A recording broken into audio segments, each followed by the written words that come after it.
Hello दोस्तों, आपका experience centre में स्वागत है।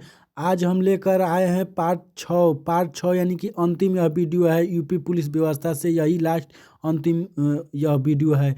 उसके बाद इससे इस टॉपिक से आपका वीडियो खत्म हो जाएगा और नेक्स्ट टॉपिक आएगा। देखिए दोस्तों, चालू करते हैं। यूपी पुलिस को कानून और व्यवस्था बनाए रखने के लिए और अपराध नियंत्रण में उत्कृष्ट योगदान के लिए सम्मानित होने वाला पुलिस बल को कौन सा पुरस्कार दिया जाता है? प्रेसिडेंटल कलर्स का अवार्ड उनको दिया जाता है कि कानून व्यवस्था आप बनाए हैं, इसके अलावा व्यवस्था बनाए हैं, अपराध में नियंत्रण पाए हैं, तो उसके लिए यह सम्मान दिया जाता है प्रेसिडेंटल कलर्स के लिए। और उसके बाद देखिए दोस्तों, पुलिस थाने का जो प्रभारी अधिकारी होता है उसका क्या जिम्मेवारी होता है? तो सारी शिकायतों का और गिरफ्तार किए गए सभी व्यक्तियों का और जो शिकायत करता है उसका नाम आदि रिकॉर्ड करने का, मतलब उसको लिखने का ड्यूटी होता है पुलिस थाने का प्रभारी अधिकारी जो होता है उसको। यह बहुत बड़ा ड्यूटी उसको मान सकते हैं, उसी के पास ड्यूटी होता है, पुलिस थाने के प्रभारी अधिकारी के पास। उसके बाद दोस्तों, 1962 से पहले यूपी के राजपत्रित अधिकारियों के विरुद्ध भ्रष्टाचार की जांच कौन करता था?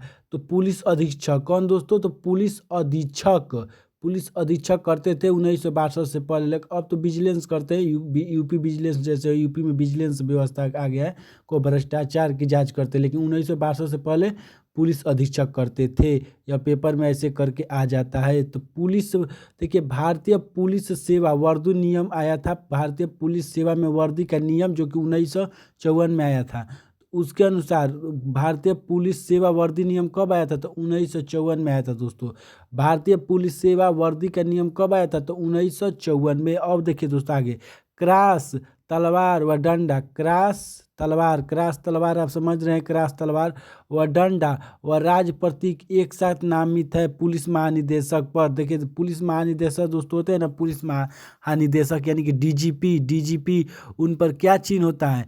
तो क्रॉस तलवार होता है, इसके अलावा डंडा, क्रॉस तलवार और डंडा और राज प्रतीक एक साथ नामित, माने राज्य का प्रतीक जो चिन्ह है वह तीनों एक साथ पुलिस महानिदेशक के डीजीपी के कंधे पर लगा रहता है, यानी कि चिन्ह उन पर देखे होंगे लगा रहता है। यह प्रतीक चिन्ह है पुलिस महानिदेशक का। उसके बाद दोस्तों देखते हैं, जीडी डायरी का स्वतंत्र निरीक्षण कौन कर सकता है? देखिए, डायरी क्या होता है? जिसमें आप एफआईआर लिखवाते हैं ना जाकर पुलिस थाने में, वही डायरी होता है। और उसका स्वतंत्र रूप से निरीक्षण करने का अधिकार जिले का जो मजिस्ट्रेट अधिकारी है उसको धारा 44, जो कि पुलिस अधिनियम 1861 में जो धारा 44 है उसके तहत जिले का मजिस्ट्रेट को अधिकार है कि वह डायरी को आएगा और स्वतंत्र रूप से निरीक्षण कर सकता है बिना किसी से पूछे और जांचे। यानी कि जिला का मजिस्ट्रेट का इतना पावर है धारा 44 के तहत। जो पुलिस अधिनियम जो 1861 आया था उसी के तहत इनको दिया गया है जिले के मजिस्ट्रेट को। जो डायरी जो जिसमें एफआईआर लिखा जाता है उसको यह जांच कर सकते हैं। और देखिए दोस्तों, केंद्र सरकार यदि मंजूरी देता है तो ठीक है, अगर नहीं भी देता है, केंद्र सरकार की मंजूरी के बिना आईपीएस कैडर के पदों को 6 महीने से अधिक अवधि के लिए खाली नहीं रखा जा सकता है। मंजूरी के बिना भी 6 महीने से अधिक के लिए खाली नहीं रखा जा सकता है, यह एक नियम है। राष्ट्रपति पुलिस पदक पुरस्कार 2023 में दोस्तों, राष्ट्रपति पुलिस पदक, यह पुरस्कार दिया जाता है पुलिस में, पुलिस पदक से पुरस्कृत किया जाता है राष्ट्रपति द्वारा। तो 2023 में ना भानु भास्कर को दिया गया था दोस्तों। किसको? भानु भास्कर को। और देखिए दोस्तों, राष्ट्रीय डिजिटल पुलिस पोर्टल, देखिए, राष्ट्रीय अपराध रिकॉर्ड ब्यूरो यानी कि एनसीआरबी दोस्तों, किसके द्वारा? NCRB, national crime record bureau, राष्ट्रीय अपराध रिकॉर्ड ब्यूरो द्वारा एक पोर्टल 2017 में लॉन्च किया गया था। उसका नाम है राष्ट्रीय डिजिटल पुलिस पोर्टल। राष्ट्रीय डिजिटल पुलिस पोर्टल 2017 में किसने लॉन्च किया था दोस्तों? तो राष्ट्रीय अपराध रिकॉर्ड ब्यूरो के द्वारा। और देखिए दोस्तों, राज्य में डीजीपी को वित्तीय मामले में सहायता व सलाह प्रदान करने के लिए वित्तीय सलाहकार को नियुक्ति करता है राज्य सरकार दोस्तों। यह जो है डीजीपी को वित्तीय मामले में कोई भी सहायता या सलाह चाहिए तो उसके लिए राज्य सरकार डीजीपी के लिए राज्य में व्यवस्था करता है दोस्तों। उसके बाद देखिए दोस्तों, यह तो हो गया। अब देखिए, यूपीएसएसएफ यह पुलिस व्यवस्था में एक नया 2020 से सितंबर 2020 में यह गठन किया गया है। गठन इसका कब हुआ तो दोस्तों पेपर में आ सकता है और आया भी है। तो देखिए यूपीएसएसएफ का गठन 2020 में सितंबर 2020 के महीने में किया गया था। इसका फुल फॉर्म होता है Uttar Pradesh special security force. SSF का फुल फॉर्म होता है स्पेशल सिक्योरिटी फोर्स। और यूपी का फुल फॉर्म जानते हैं, ये Uttar Pradesh special security force का गठन सितंबर 2020 में किया गया था। इसका नेतृत्व दोस्तों कौन करता है यूपीएसएसएफ का, तो पुलिस महानिरीक्षक दोस्तों। कौन, पुलिस महानिरीक्षक आईजी, यानी कि पुलिस महानिरीक्षक आईजीपी, ये इसका निरीक्षण करते हैं। और देखिए दोस्तों यूपी पुलिस की टैगलाइन दोस्तों क्या है, टैगलाइन जो यूपी पुलिस की टैगलाइन आप लोग देख के लिखा भी रहता है यूपी पुलिस के जो आगे अभी इस समय तो लिखा रहता है, सुरक्षा आपकी संकल्प हमारा, सुरक्षा आपकी संकल्प हमारा, सुरक्षा आपकी संकल्प हमारा, यह टैगलाइन है। सुरक्षा आपकी संकल्प हमारा यूपी पुलिस की टैगलाइन, इसको याद रख के रहिएगा। भारत में कुल थाने दोस्तों, भारत में, यूपी में नहीं, भारत में कुल थाने तो 16,671 है। 16,671 पूरा भारत में कितना दोस्तों थाने हैं, 16,671। यूपी में नहीं, पूरा भारत में 16,671 दोस्तों। और देखिए अब आते हैं पुलिस का सर्वोच्च सम्मान कौन सा है। पुलिस का सर्वोच्च सम्मान राष्ट्रीय पुलिस वीरता पुरस्कार। राष्ट्रीय पुलिस वीरता पुरस्कार जो है दोस्तों पुलिस का सर्वोच्च सम्मान है, राष्ट्रीय पुलिस वीरता पुरस्कार। और देखिए दोस्तों एनआईए, अब आते हैं एनआईए। तो देखिए दोस्तों हम बता दिए कि एनआईए का जो होता है ना, तो यह सब सिलेक्शन होता है।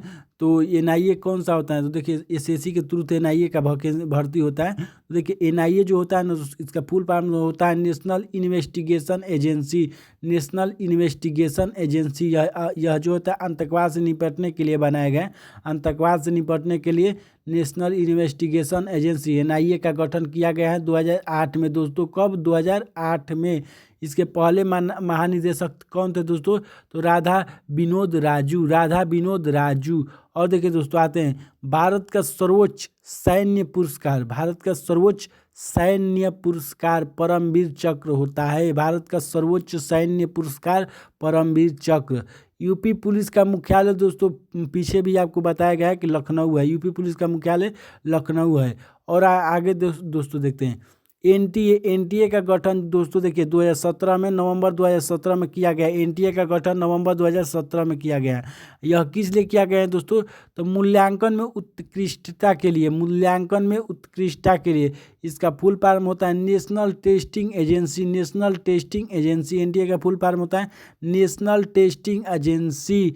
इसका वाक्य क्या है दोस्तों, मूल्यांकन में उत्कृष्टता। इसके महानिदेशक कौन थे दोस्तों, तो विनीत जोशी। इसके प्रथम महानिदेशक विनीत जोशी।